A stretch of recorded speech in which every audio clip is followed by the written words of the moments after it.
Hello hi welcome to my YouTube channel home science Darpan में आप सभी का वेलकम है। जैसे कि हमने क्लास 9 की आपको पता है सीरीज स्टार्ट करी है और फर्स्ट चैप्टर मैंने रीड करवा दिया है, प्लेलिस्ट में है, आप जाकर देख सकते हैं। हम सीरियल वाइज चल रहे हैं और क्लास 9 की सीरीज़ है ये। तो अब आज इसका दूसरा चैप्टर है व्यवस्था, गृह और परिवार के संदर्भ में, management in the context of home and family. अच्छा, इससे पिछला चैप्टर जो मैंने आपको पढ़ाया था वो मैं और बता देती हूँ, मैंने जो कराया है element and scope of home management, यानी कि तत्व और क्षेत्र गृह विज्ञान के। यहाँ से क्वेश्चन बनते हैं, आप देख सकते हैं PYQ में। तो सबसे पहले हम इसमें क्या पढ़ने वाले हैं? व्यवस्था का अर्थ, गृह व्यवस्था का अर्थ, परिभाषा, उद्देश्य, साधन, गृह व्यवस्था को प्रभावित करने वाले कारक, बाधाएं, महत्व और अभ्यास। ठीक है, अब आती है प्रस्तावना।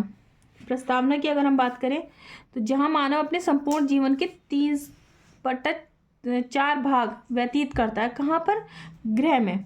आप इसको पॉज करके पढ़ सकते हैं, मैं सिर्फ उन्हीं पॉइंट्स को डिस्कस करूंगी जो इम्पोर्टेंट है। बाकी आप अगर एक बार जूम करके पढ़ लेंगे तो ज़्यादा बेहतर होगा। पॉज करके और जूम करके आपको दिख जाएगा। ठीक है, आज हम बात करते हैं मनुष्य अपने शारीरिक, मानसिक, आर्थिक, आध्यात्मिक उन्नति के लिए परिवार में रहता है। ठीक है, अपने रहने के लिए गृह का निर्माण करता है, सुरक्षा, विश्राम, स्नेह, विश्वास, सुख, शांति की अनुभूति। परंतु ये सभी इस बात पर निर्भर करते हैं कि गृह व्यवस्था का संचालन कुशल हो। ठीक है, हम यहाँ रहते हैं, हम अपने घर में सब कुछ, हम अपने घर में अगर चाहते हैं तो सब कुछ डिपेंड करता है कि उसका संचालन कैसे हम कर रहे हैं। व्यवस्था का अर्थ क्या है? अब पॉइंट उठता है कि व्यवस्था का अर्थ क्या है। व्यवस्था का अर्थ क्या है? व्यवस्था ये संबंध एक मानसिक प्रक्रिया है जो योजना के रूप में प्रकट होती है, योजना के अनुरूप ही संपादित एवं नियंत्रित होती है। व्यवस्था के रूप में योजना क्रियान्वयन लक्ष्य की प्राप्ति उत्तम साधन बन जाता है। अब डेविस महोदय ने जो बताया है वो ये है कि व्यवस्था कार्यकारी नेतृत्व का कार्य है, ये एक मानसिक प्रक्रिया है। सबसे इंपॉर्टेंट बात आ जाती है क्या कि व्यवस्था क्या है? एक मानसिक प्रक्रिया है, कार्य के नियोजन, संगठन, सामूहिक उद्देश्य की पूर्ति के लिए अन्य व्यक्तियों के कार्य के नियंत्रण से संबंधित है। सबसे पहले हमें क्या पता चला कि व्यवस्था कार्यकारी नेतृत्व का कार्य है ना। उसके बाद में मानसिक प्रक्रिया है, नियोजन, संगठन, सामूहिक उद्देश्य की प्राप्ति के लिए अन्य व्यक्तियों के कार्यों के नियंत्रण से संबंधित है। अब बात आती है कि किसी कार्य को पूरा करना ही व्यवस्था नहीं है, ये किसी कार्य को पूरा होने के साथ ही समाप्त नहीं होती है। मतलब व्यवस्था का मीनिंग ये नहीं है कि हमारा जो वर्क है वो फिनिश हो गया है और उसके बाद में जो है हमारी व्यवस्था खत्म है। नहीं, क्या होता है कि जुड़ती चली जाती है, चेन की तरह बढ़ती चली जाती है, एक सतत प्रक्रिया है। कैसी? कंटिन्यूअस प्रोसेस है ये। किसी लक्ष्य को प्राप्ति तक तो चलती ही है, उसके साथ अगले लक्ष्य के प्रबंध में व्यस्त हो जाती है। जैसे जस्ट लाइक अभी हमारा जो टारगेट है वो TGT है, जस्ट लाइक किसी का PGT है, किसी का TGT है, दोनों है। हमारा क्या है कि हम इसको क्लियर कर लें, क्लियर करते ही अब इसका मतलब क्या, हमारा ख़त्म हो जाएगा जो हमारा व्यवस्था है, जो वो ख़त्म हो जाएगी। नहीं, हम TGT क्लियर करके सोचेंगे कोई और एग्ज़ाम की तैयारी करें। तो इस तरह से क्या है कि एक चेन की तरह चलती रहती है। व्यवस्था का अर्थ, तात्पर्य उचित प्रबंध से है। ये सारी डिटेल है, आप इसको पढ़ लीजिएगा। अगर मैं इसको डिटेल कराऊंगी तो वीडियो बहुत लंबी हो जाएगी। अब हम पढ़ लेते हैं गृह व्यवस्था का अर्थ। तात्पर्य क्या है गृह व्यवस्था का? परिवार के निश्चित लक्ष्यों की प्राप्ति के लिए नियोजित व क्रियान्वित किया जाता है। क्या होता है? लक्ष्य को हम नियोजित व क्रियान्वित किया जाता है, यही हमारा व्यवस्था है। एक कुशल गृहिणी गृह व्यवस्था को नियोजित रूप से देकर अपने परिवार के निर्धारित लक्ष्य को प्राप्ति में सहयोग करती है। ठीक है, अब यहाँ साधन के बारे में भी है, देखिए आप लोगों को दिख रहा है। ठीक है, उसके बाद में आ जाती है परिभाषाएं जो कि इम्पोर्टेंट है, यहाँ से क्वेश्चंस बनते हैं। J.M. डॉर्से के अनुसार गृह व्यवस्था परिवार के लक्ष्यों को प्राप्त करने के उद्देश्य से परिवार के स्रोत या साधनों के प्रयोग हेतु किया गया आयोजन, नियंत्रण, मूल्यांकन, जो कि हमारी अगर आप देखें कि ग्रेजुएशन की या पीजी की बुक्स हैं तो वहाँ ये एक अलग से चैप्टर है पूरा, और यहाँ से क्वेश्चन आते हैं। तो क्या मीनिंग निकल कर आ रहा है? गृह व्यवस्था परिवार के लक्ष्यों को प्राप्त करने के उद्देश्य से परिवार के जो सोर्सेज हैं और जो साधनों के प्रयोग हेतु किया गया आयोजन, नियंत्रण और मूल्यांकन है। कोजिन ने क्या बताया? गृह वह होता है जिसमें उद्देश्यों की पूर्ति और घर के विभिन्न कार्यों को कम से कम समय, धन, शक्ति खर्च करके पूरा करते हुए पारिवारिक जीवन को सुख व समृद्ध बनाया जाता है। मतलब हम क्या करें कि कम से कम समय, कम से कम धन में, कम से कम एनर्जी में अपने जो परिवार है उसको मैनेज कर कर चलें। उसके बाद में आता है जॉनसन की। इन्होंने बताया है कि धन का उपयोग किया जाता है और व्यक्तियों के स्वास्थ्य की दृष्टि से अत्यधिक महत्वपूर्ण है। सभी देशों में अधिक सामान्य व्यवस्था है, ठीक है, अधिकांश व्यक्ति कार्य करते हैं। ये इनकी डेफिनेशन है। फिर डॉर्सी की आइए, साधनों का नियोजन, नियंत्रण, मूल्यांकन करके परिवार के लक्ष्यों को की पूर्ति करना गृह व्यवस्था कहलाती है। अब अच्छा बात आती है कि हमें ना ये याद नहीं रहती हैं क्या डेफिनेशन, तो आप ना इसके कीवर्ड्स बना लें। जैसे J.M. डॉर्से ने क्या कहा? J.M. डॉर्से ने ना क्या कहा? स्रोत व साधनों के, है ना, स्रोत और साधनों का प्रयोग किया जाता है आयोजन, नियंत्रण और मूल्यांकन। स्रोत और साधन को हम कर सकते हैं और उसके बाद में ये लिख सकते हैं। उसके बाद कोजिन ने जो बताया, इन्होंने क्या बताया? कम से कम समय, धन व शक्ति करके खर्च करके हम अपने व्यवस्था को पूरा करते हैं। जॉनसन ने सभी देशों को सामान्य व्यवस्था। अब बात आती है कि क्रो एंड क्रो के बारे में। गृह व्यवस्था गृह के उद्देश्य की पूर्ति में सहायक सीमित साधन के विषय में उचित निर्णय।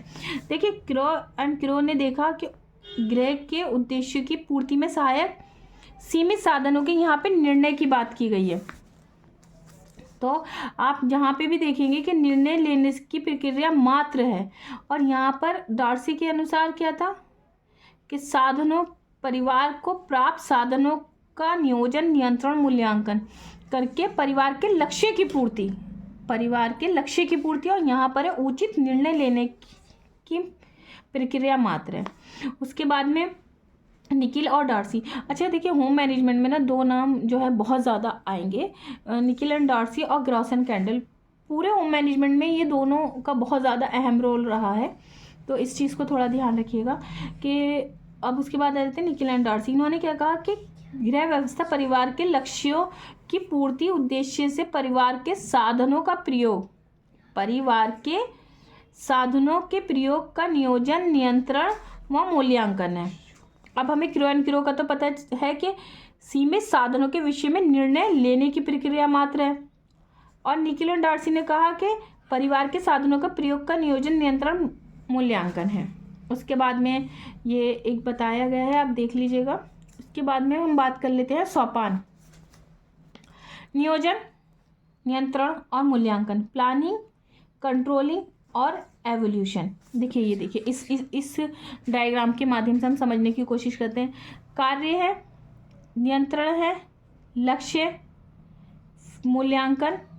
सबसे पहले हम यहाँ देखते हैं समस्या, उसको नियंत्रण, कार्य, नियंत्रण, लक्ष्य और मूल्यांकन, निर्णय, अगली समस्या।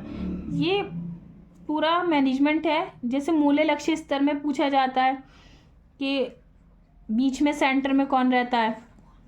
अब हम प्लानिंग के बारे में देख लेते हैं, ये इंपॉर्टेंट है। अनुभव के आधार पर किसी समस्या पर विचार करना। सबसे पहले हम जानेंगे कि प्रॉब्लम क्या है। अपने चिंतन, तर्क व कल्पना के द्वारा समस्या समाधान हेतु सर्वाधिक उपयुक्त विकल्प, फिर उसके बाद हम देखेंगे उसके लिए बेस्ट विकल्प कैसा है।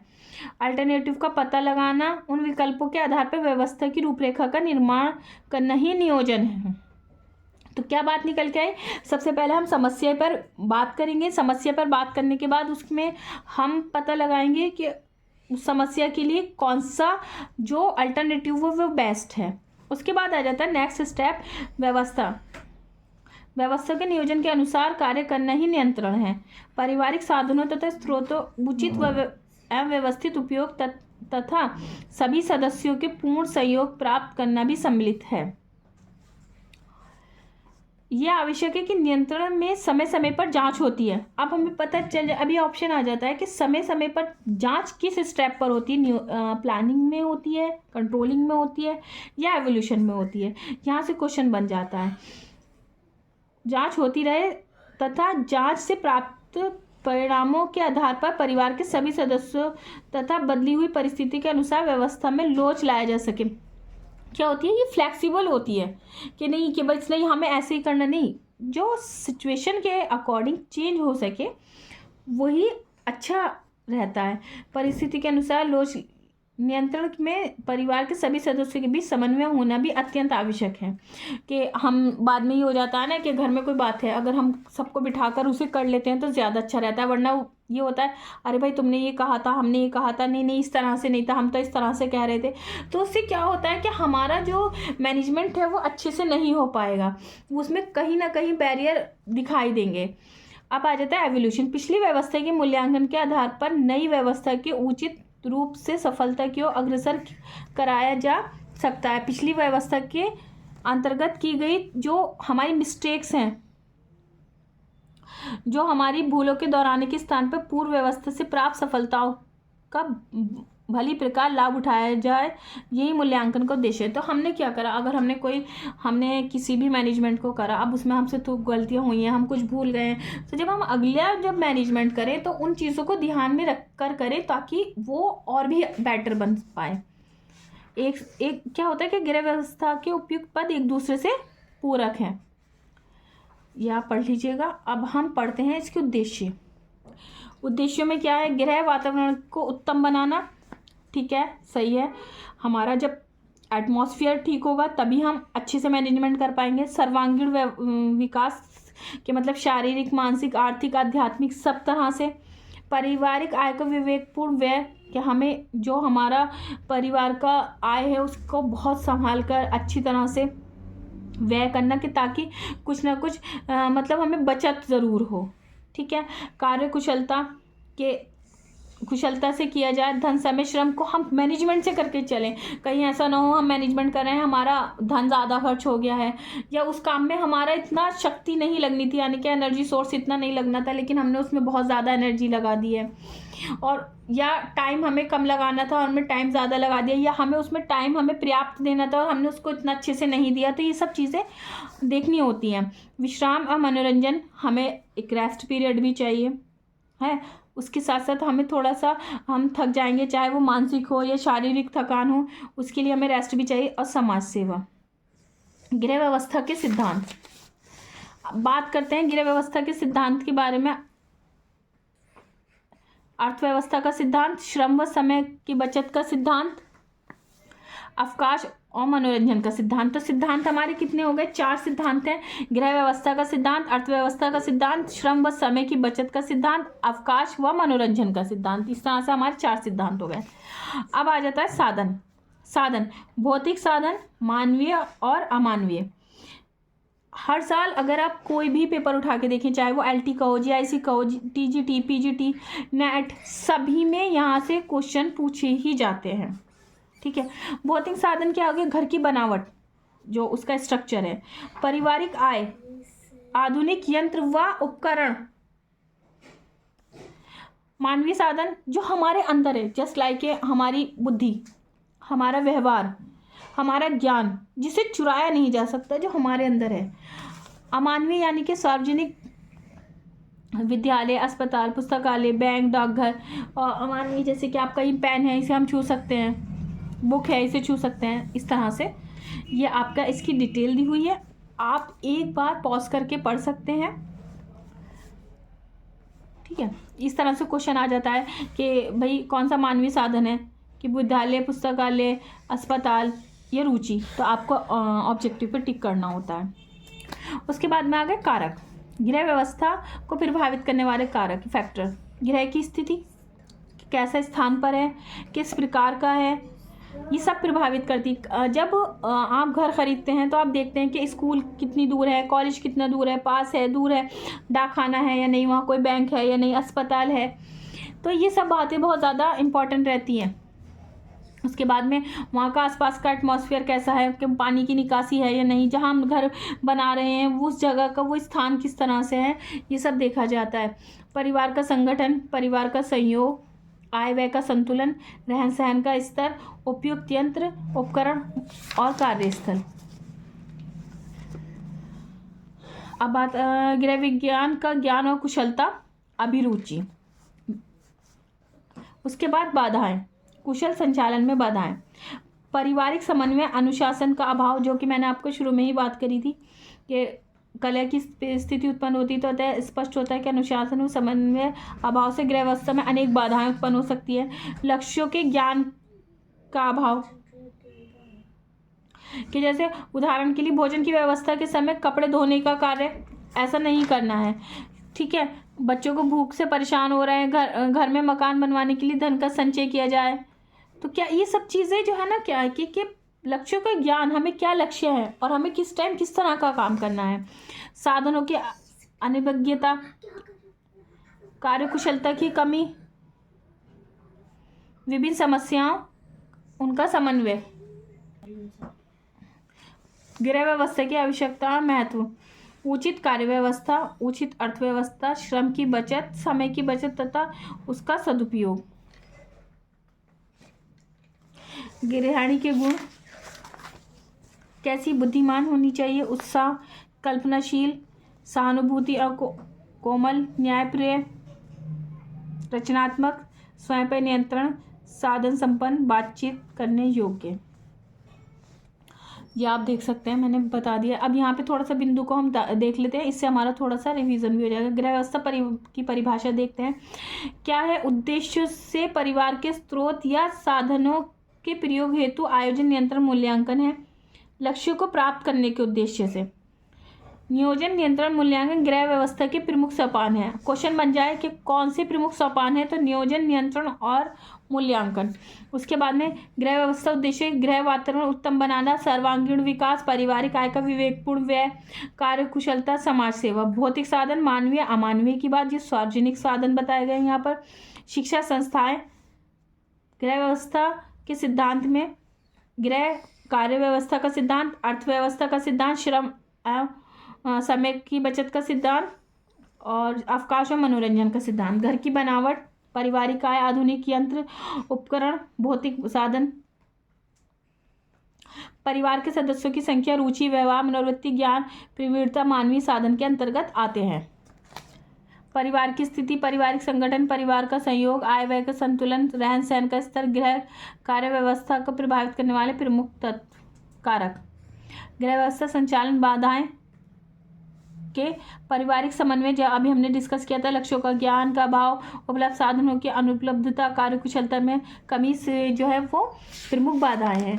इसके बाद में क्वेश्चन है, आप देख सकते हैं, क्योंकि हमें पता होना चाहिए हम एग्ज़ाम देने जा रहे हैं कि किस तरह के क्वेश्चंस हैं बुक में और किस तरह से आ सकते हैं।